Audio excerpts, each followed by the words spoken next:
శిల్పారామంలో సంక్రాంతి పండుగ సంబరాలు అంబరాన్ని అంటుతున్నాయి. ఇక సంక్రాంతి పండుగ అంటే సాధారణంగా నగరం నుండి చాలా మంది కూడా సొంతూర్లకు ప్రయాణమైపోతూ ఉంటారు. పల్లెటూరులో పండుగలను జరుపుకోవాలనుకుంటారు. కానీ నగరం నుండి సొంత ఊర్లకు వెళ్ళలేని వారు, నగరంలోనే స్థిర నివాసాలు ఉన్నవారికి కూడా పల్లెటూరిలో పండుగ ఏ విధంగా జరుగుతుందో అలాంటి అనుభూతిని ఇవ్వడానికి ప్రతి సంవత్సరం శిల్పారామంలో సంక్రాంతి పండుగ వేడుకలను ఎంతో ఘనంగా నిర్వహిస్తారు. సంక్రాంతి పండుగ అంటేనే అందరికీ గుర్తొచ్చేది హరిదాసులు, బసవన్నల నాట్యాలు.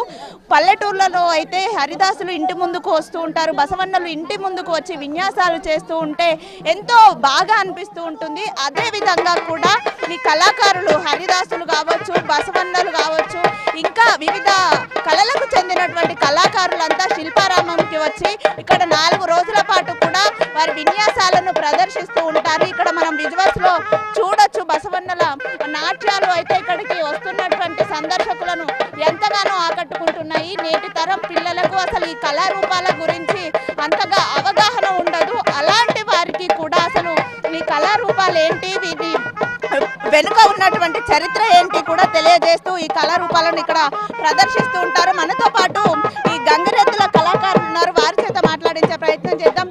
తాత చెప్పండి, మీ పేరు? నా పేరు పర్వతాలు. ఎన్నేళ్ల నుంచి చేస్తారు? ఇక్కడ 16 ఏళ్ల నుంచి వస్తున్నాం మేడం. ఈ సంక్రాంతి భోగి పండుగకు ప్రతి కుటుంబాలు వస్తున్నారు, అయ్యే పల్లెలకెళ్ళి వస్తున్నారు, ఎక్కడెక్కడ రాష్ట్రంకెళ్ళి వస్తున్నారు. ప్రేమతోటి గంగిరెద్దును ఆడిపించి దాన ధర్మం చేస్తున్నారు. చిన్న పిల్లలైనా పెద్ద వాళ్ళైనా సార్లైనా వాళ్ళ కొడుకులు బిడ్డలు సల్లగుండని గంగిరెద్దు గడ్డికి పిండికి సంబరమైన పండుగ సంక్రాంతి పండుగ. భోగి పండుగ నాడు తాత ఆడిపి గంగిరెద్దును ఆడిపి మాకు సంబరం ఉంటుంది. ఇది పండుగ కదా, అన్ని పండుగల కన్నా పెద్దది సంక్రాంతి పండుగ. ఆ శివయ్యకు దాన ధర్మం చేస్తున్నారు మేడం. సోహో!